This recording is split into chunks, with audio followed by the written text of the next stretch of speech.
What's up, you guys? So, World Trigger Chapter 164 review. It's been a while since we've done a World Trigger review, and sorry about that. I've just been really busy. But, anyways. This chapter of World Trigger, basically, we got Enma, leaving, like, after Yuma saying that, yeah, it doesn't matter either way, if you guys win or, either way and stuff like that, like, Tamakoma is still gonna win. Like, their match. And I'm pretty hyped about this match, cause this match is freaking Ko and his team versus freaking Kageura squad and Osamu squad. So this is actually a pretty hyped up match, and we're finally gonna get to see Yuma versus Kageura. And we found out last chapter that Kageura's side effect does not work Yuma can bypass Kageura's side effects, same with Osamu, because they can literally hide their intentions. And Kageura's side effects pretty much something like let me reference Black Clover here. It's something like Ki, where he can basically, he can read people's emotions, stuff like that, read their intents, what they're about to do, and so on and so forth. And like he'll immediately feel like a tick on his skin and stuff like that. So now that and Yuma, he can hide his intentions, same with Osamu. So this is gonna be a pretty dang interesting match. It really is. And I don't know if Yuma will be able to beat Kageura, because Yuma, we know he's skilled as hell. We know he's skilled as hell by leaps and bounds. But Kageura, he ain't no bitch. He really ain't no bitch. And when they fought the first time, they were equally a match before Ninomiya cut in. So there was no telling who would won that at that point in time. So yeah, I'm really looking forward to it. Now that he's now more determined to win the match, because if he wins and Tamakoma doesn't get chosen to go on the away mission, at least he could go over there and help Chika out and stuff like that, because Enma likes Chika, yay. It's whatever. I'm okay with it. It's mainly of the thing that he doesn't want to see her become like his senpai. Then, after Enma leaves and stuff like that, they start talking about Chika. And they bring up how Chika, Toma, since he's ranked number 1, and this is what I found really interesting. Toma, since he brought up how Chika, she just doesn't want to shoot people, and we know this. How Toma brings in the concept that it's not that she can't shoot people, she just doesn't want to, flat out. There's a difference, and he goes on to explain that, look, there's a difference between not wanting to shoot somebody or you can't shoot somebody at all. Every fiber in your being won't let you shoot this person. And I remember Chika, even though she used radar, she still fired at towards the building where those two attackers of Osamu Squad and Izumi, I forgot his name. No, was it Izumi? The attacker for the attacker and the shooter for and the gunner for I forgot their names. Shit. I'll place them right here. I'll place them right here somewhere. Saying their names. But yeah, and she fired at them through the building and stuff like that. But granted, she used radar. Chika, if she's put in a position. And not only that, but Toma also referenced how she also is free willingly she's also cool with getting hit. She doesn't mind getting hit. She puts herself she knows that she puts herself at risk constantly, and she doesn't mind getting injured or whatsoever. So Toma's she's already basically has the basics down to shooting somebody, because she's doing it via lead bullet. So all she needs to do is literally turn this off. Basically, Toma said something, and I believe I've referenced this beforehand. I believe in a previous chapter review or my Chika discussion video, that if Chika was put in a corner, she would have no problem. She would and she had no choice. She would have to shoot the person. And Toma says it in this chapter. So there was a big smile on my face. So I'm liking the way Daisuke is going with this, cause dude, it's starting to get a little bit.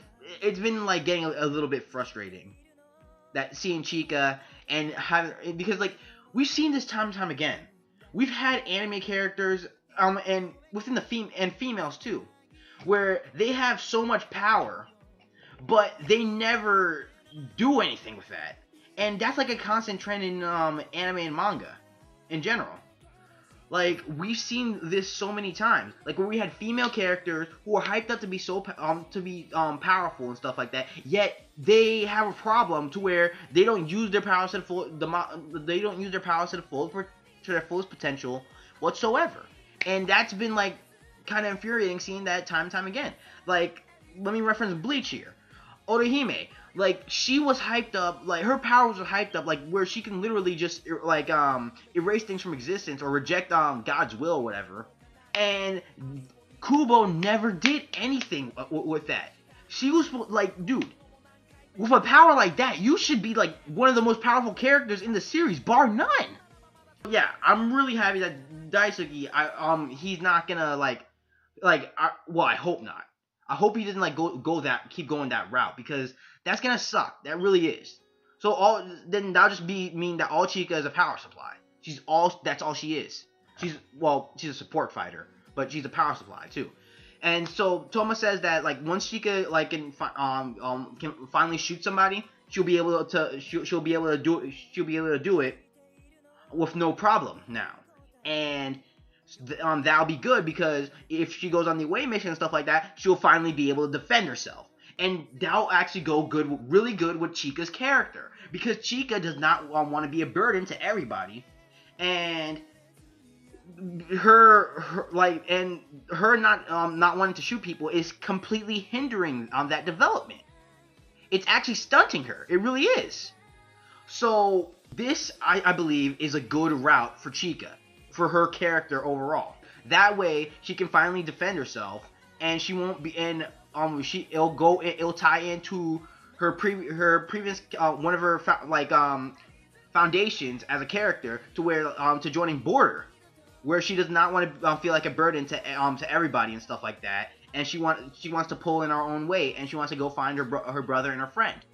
So that right there, to me, that's like, finally, like, that's like, yes, please, yes. The lead bullet stuff was cool, but it wasn't enough. It wasn't enough, man. So yeah, that put a smile on my face right there. That really did. But how it's gonna go about, I don't know. Like, I don't know how it's gonna go about. But we'll see when the match starts. I'd say the chapter after, because you know, like, next chapter, even though it's the day of the match and stuff like that, they usually have a lot of prep time, and so on and so forth. And I forgot who's choosing the map this time, so we don't even know what the terrain is gonna be like. But yeah, so yeah, that's that. And let me move on and talk about Osamu. Osamu, basically, he's starting to realize that he needs to, like, he wants to change his loadout and stuff like that, or like add another trigger to himself, because after researching the logs and stuff like that, you know, doing the usual Osamu stuff, like he's trying to gather information on his opponents and so on and so forth. He realized that they become much more formidable and stuff like that. So like, he's starting to think maybe it's best for him to, sorry, Bug. Maybe it's best for him to, like, add a new trigger to himself. Like, so he goes to talk to Osami about that. Wait, Usami. Osami or Usami? I think it's Usami. He goes to talk to Usami about that, and Usami explains that Osamu, with the way and it comes down to what it usually is, and this has been like a reoccurring thing in this arc. Osamu's Trion supply, and basically Bailout takes a crap ton. He has Spider, Asteroid, Regis plus Thruster, Shield. No, Regis counts as Shield, right? But I think Osamu also has a shield of his own. Why didn't he just get rid of that shield of his own and then just use Regis? Like, yeah. So, and Osami suggests that, like, he'd probably just be better off, like, switching to and from his trigger or something like that. But the best possible solution was probably, like, you know, maybe let Yuma or Hughes get like another free trigger, because they do have spare slots. But Yuma, he says, look, I just grown accustomed to grasshoppers, so that wouldn't really benefit me if I add a new trigger and stuff like that, because I'd still like and because he doesn't want to risk making mistakes and stuff like that. And Hughes, he still kept like he still has a free slot in his trigger. But he said he'd just leave it empty because he wants to get used to the ones that he has for now. So then Osamu, he goes to his room and stuff like that, and he starts thinking, and he's like, he's thinking about what everybody said and stuff like that, and he realized that his team is changing for the better and stuff like that. But he's beginning to feel some type of anxiety, and my thing is with Osamu's anxiety that he's feeling, it's probably because that he feels that maybe he's getting left behind. Like, and when I say it like this, I mean like Osamu, like his contribution to the team, like this arc has been predominantly focused on Osamu's development as a character, and him like I guess adjusting to becoming the leader of Tamakoma and stuff like that, and how they go about and stuff like that. Osamu, he is a tactician, like I feel, and like he's been strategizing more because like Osamu, what he does is he like at first he wanted to in the beginning of this arc he wanted to just try to earn points on his own and stuff like that, and try to make like an equal contribution to the team like Yuma did. So he wouldn't be left behind. But then after the match with Nozo, I believe, Kaizama, he says that Osamu shouldn't focus on getting points and stuff like that. He should focus as his role as a leader. And that's when Osamu, he's like, all right, like he started focusing more like to benefit his team. And he felt like that maybe he's falling behind too much and stuff like that. And even suggested Jin like to replace him as the leader and stuff like that. So, but Jin told him to like or like join the team. But Osamu, but Jin turned him down and stuff like that. And Osamu, and he suggested Osamu just go train to improve himself with some of the A ranks. So that's when oh, Izumi's the freaking rank number 1. Damn it. That's when he starts training with Izumi, and then like Izumi in A rank number 1. And he started learning how to use bullets and stuff like that. And then, but like first, if he wanted to use compository bullets, like the combinations and stuff like that, he basically needed to beat their weakest member in 50 rounds, I believe. So like yeah, first one to get 50 points, and I think that's how it was. And from then on, like Kitora taught him like Kitora and Arashima Squad, they taught him like how to use Spider and stuff like that, and so on and so forth. And Osamu, he's been mainly focusing on his contribution to supporting Yuma and trying to support Chika as well. That's what Osamu's been doing and stuff like that. And he's been trying to like plan out different areas and stuff like that. But like World Trigger is a series, like he's going against people who are more experienced than him, and some of them are better tacticians than him, are better strategists than him. So it kind of goes down. But honestly, like I think something's gonna happen soon when it comes to Osamu, since to cope with this anxiety and stuff like that, because he is starting to feel that like maybe he's not gonna contribute as much as the team leader. So I'm wondering how this will go and stuff like that. I really am. So yeah. But anyways, that's pretty much it for this review of World Trigger. I will be doing a discussion video on chapter 162, like the old border and stuff like that. I'll be doing like a video on that. So yeah.